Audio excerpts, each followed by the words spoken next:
What's going on, YouTube? Coming at you from Boone, North Carolina.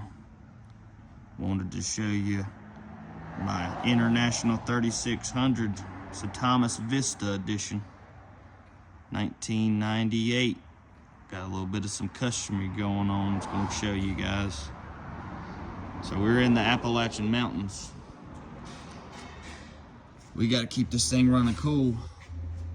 Right here we got a full-size radiator out of a 4900 series.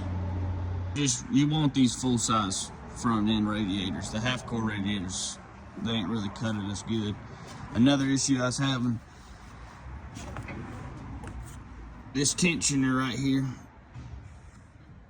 that shiny new one down there, that tension right there, the back end of it, where the bolt runs through, the bushings were all crumbled, so it wasn't keeping the belt tight, spinning my water pump best as it could. So with the new tensioner, new water pump, and this full-size radiator, along with a thermostat that opens at 180 with an extra hole in it, she don't really get above 180, 185, just on smooth ground.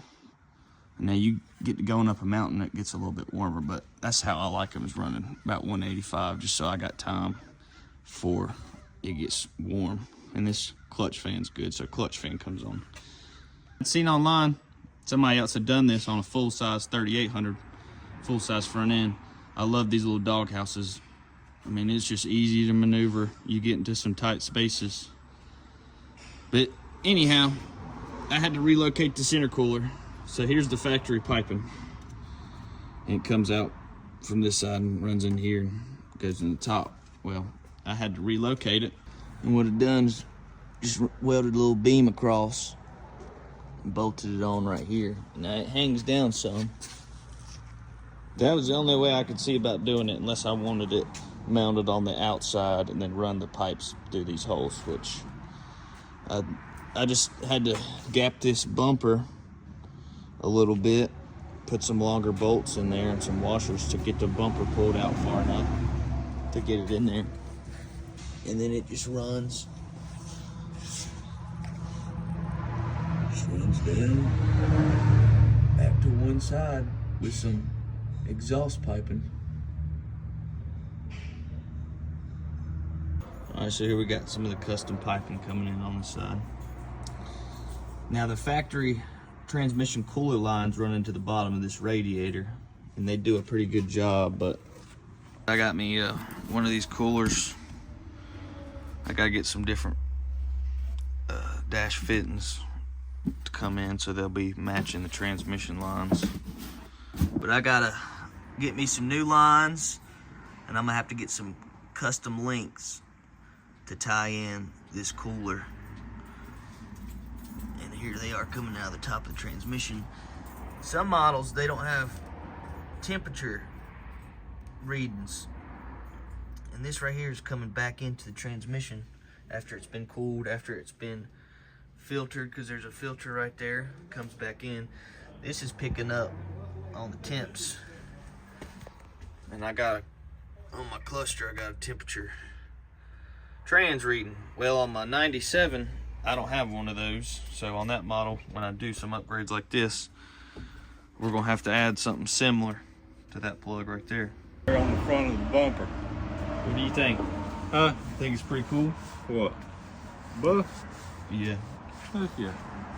Send me some of these nice wheels too. High dollars ones you got. To the video, a few more things I need to mention.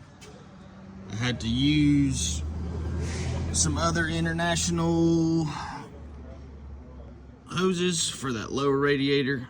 The factory one that was on this 3600 didn't work, but the one that came with this radiator out of another bus did work.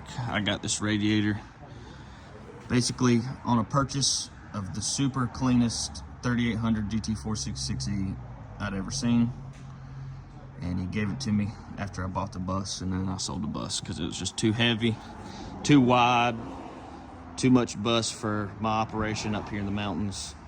We prefer to be nimble and lean, like this here unit right here. Okay, last thing I was gonna mention is that transmission cooler. A few thoughts on install. Either put it along the frame rail right there, or weld a bracket coming across, have it flipped up behind this mud flap. Because I think what I'm going to do is just weld across, put it right up in here, so that it's behind the mud flap, still get some airflow, and then tie it all in with some new lines, along with servicing the transmission. I ain't seen anybody else online do a video about putting a full-size radiator in one of these short stubby ones, let alone seeing many of these 3600s online. If you look on TikTok, there's not much. You can find some of my videos, but there's not many other young folks out there running buses like this. And you'd be surprised. I've towed a mail. I've hauled a whole lot of folks in this thing. It's one of my favorite units. It's geared properly. My other bus is 410. It's super slow. Going to do some upgrades on it eventually. Yep, if you got any questions, you can throw them in the comments. Should get a little notification.